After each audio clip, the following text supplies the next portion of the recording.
Welcome to Wacker Chemie's first quarter results. And thank you all for your interest in Wacker Chemie. My name is Joerg Hoffmann. I head up the Investor Relations Department at Wacker. If you're following this presentation, you have any questions, please feel free to contact us. That's what we're there. Now let's go into the presentation. So we had our conference call yesterday, and I'm going to walk you through the presentation. You see here the disclaimer, message from my lawyers, important, but let's skip on. So we actually had a very good result quarter over quarter. Largely driven by customer restocking in the chemicals businesses. Which resulted in a significant uptick in EBITDA in the chemicals businesses, overall leading to an EBITDA of 172 million euros. That's higher than we had originally expected. However, some of the operating systems was pretty much in line with the consensus. The unknown or the surprise element really came from the others part, which is notoriously difficult and difficult to forecast.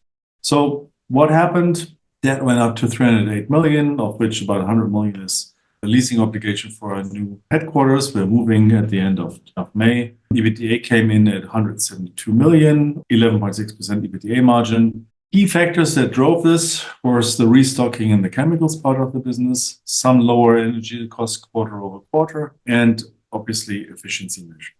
The picture that you saw on the front page was about a certain silicone material that makes for a rather silky skin and silky hair. We want to reward for this. Over 80% of the raws included in this material come from renewable sources, which is actually a first. So let's move on.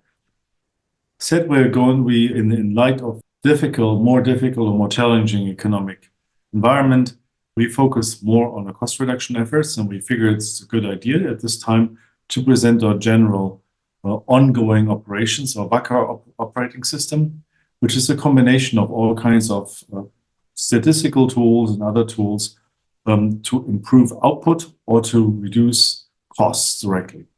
Most of these things actually are triggered towards increasing the output, which at times when demand is really low doesn't give you much of a tailwind. But once demand picks up, it makes a significant difference because of the leverage in the fixed cost. So here are a few examples of in our four largest segments. What I find very interesting is how in silicones and polymers, the optimization also yielded significant reductions in CO2 emissions. Let's move on and look into what happened in the quarter. I think the top right-hand box is very important.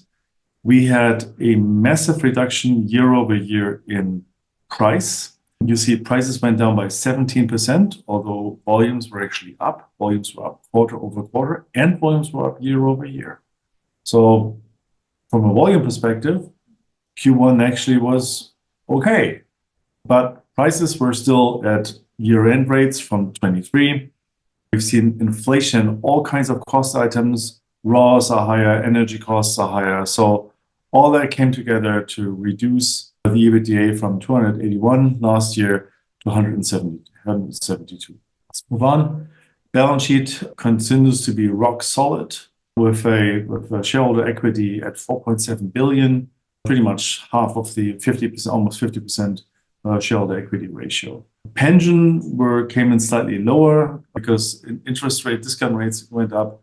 But what you also see here is that working capital went up by 200 million. Well, that's a combination of higher accounts receivables and the fact that we paid off some of the liabilities that we incurred in the rest of last year. So moving on to our largest segment, silicones came in better than 3 quarters, helped a bit by a small equity contribution, but largely driven by a resurgence in restocking by our customers. That said, the surge of orders came rather spotty and was not in such a way that we would find ourselves comfortable using this as a basis for future triangulation. So despite the strong performance in Q1, we slightly raised the guidance, but nothing really substantial because the order intake is still rather uneven. So standard prices remained at very low levels. This demand for specialties, and you see here the massive leverage effect, was actually higher than the prior quarter and in the prior year. Why did we not raise guidance more than this? Well, that is a valid question. The two answers are, one, limited visibility in the second half of the year. The order patterns don't give anything away. We have not found a solid footing yet again. And secondly, we're facing a turnaround in one of our major plants in Germany in Q2, which is going to give us some headwind of some people estimate 15 to 20. So moving on to the next segment, polymers benefited on the back of a seasonal improvement in the construction industry, generally somewhat better in Asia, ex-China, and the Americas, where the construction industry has actually picked up significantly. We came in a bit better than expected because we were able to hold on to pricing longer than we had expected. Yet, outlook for the full year unchanged. We expect a 15% margin, but we also see that given the interest rate environment and the overall economic environment, that the construction demand probably is going to stay somewhat soft through 24. Let's move on. BIOSOLUTIONS, it's law of small numbers, so that makes for a big increase. The 5 million in the first quarter, essentially a function of a better product and contract mix, really strong demand for bio ingredients, life sciences chemicals, the fine chemicals part of the business, goes like all other chemicals businesses do. So also here, the outlook is unchanged. We are preparing for the startup of the mRNA facility in Halle, where the contributions from this facility should help to change the face of the second half in BIOSOLUTIONS substantially. POLYSILICON. Well, we came over 300 million euros in sales, down year over year and at level quarter over quarter. Actually, we saw a rather constant performance over the last 3 quarters, since Q4 was kind of handicapped by year-end effects. If you level for them, then we've been basically moving sideways. We achieved a margin of 14.5%.